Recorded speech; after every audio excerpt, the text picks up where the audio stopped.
গায়েবী রিজিক পাওয়ার জন্য এশারের নামাজের পরে একটি দোয়া নিয়মিত পাঠ করবেন।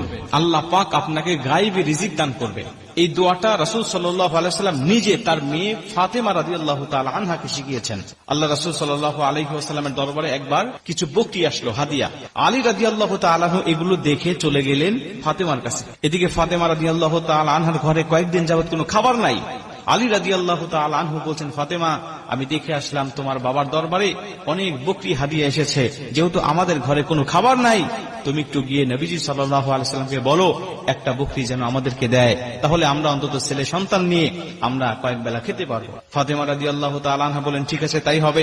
চলে গেলেন রাসূল সাল্লাল্লাহু আলাইহি ওয়াসাল্লামের দরবারে।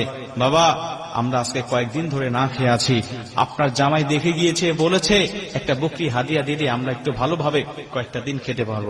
রাসূল সাল্লাল্লাহু আলাইহি ওয়াসাল্লাম বলেন, ঠিক আছে, তুমি বসো, আমি তোমাকে এমন একটি দোয়া শিক্ষা দিতে চাই, আমি তোমাকে এমন একটি আমল শিক্ষা দিতে চাই, যে আমলটা যদি তুমি নিয়মিত করতে পারো, আমি নবীজি বলছি আমার আল্লাহ তোমাকে গায়েবী রিজিক দান করবে।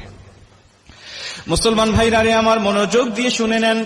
নবীজি ডাক দিয়ে বলেন, ফাতেমা, এমন একটি দোয়া তোমাকে শিক্ষা দিতে চাই, যেই দোয়াটা যদি তুমি নিয়মিত পাঠ করতে পারো, আমি নবীজি সাল্লাল্লাহু আলাইহি ওয়াসাল্লাম বলে দিলাম, আমার আল্লাহ আসমান থেকে তোমার সংসারে গায়েবী রিজিক দান করে দিবে।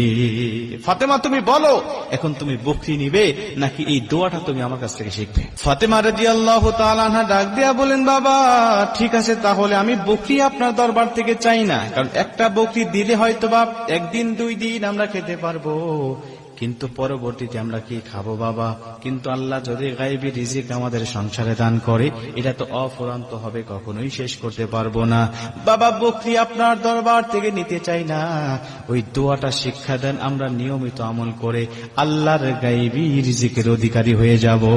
ওই দোয়াটা শিক্ষা দেন, বকরির দরকার হবে না, বকরি এখন লাগবে না, দোয়াটা শিক্ষা দেন, এটা নিয়ে চলে যাই। আপনার জামাই অপেক্ষারত অবস্থায় আছে, দোয়াটা তাকেও আমি শিখাবো, আমরা স্বামী স্ত্রী দুজনে মিলে আমল করে আল্লাহর দরবার থেকে আমরা রিজিক নিয়ে আসবো। ফাতেমা রাদিয়াল্লাহু তাআলা আনহাকে নবীজি ডাক দিয়া বলেন, ফাতেমা, শোনো, দোয়াটা হলো আল্লাহুম্মা ইয়া আউয়ালাল আউয়ালিন ইয়া আখিরাল আখিরিন ইয়া যাল কুওয়াতিল মাতিন ইয়া রাহিমাল মাসাকিন ইয়া আরহামার রাহিমিন। এই দোয়াটা তোমরা নিয়মিত পাঠ করবা। এই দোয়াটা যদি তোমরা ইশারার নামাজের পরে নিয়মিত পাঠ করতে পারো, আল্লাহ কখনো তোমাকে অভাবে রাখবে না। সামান্য কাঁচামরিচ পেঁয়াজের জন্য হলেও মানুষের দরবারে তোমাকে ধন্না দিতে হবে না, তোমাকে মানুষের দরবারে ধন্না দিতে হবে না, আল্লাহ তোমাকে সম্পূর্ণ করে দিবে। ফাতেমা রাদিয়াল্লাহু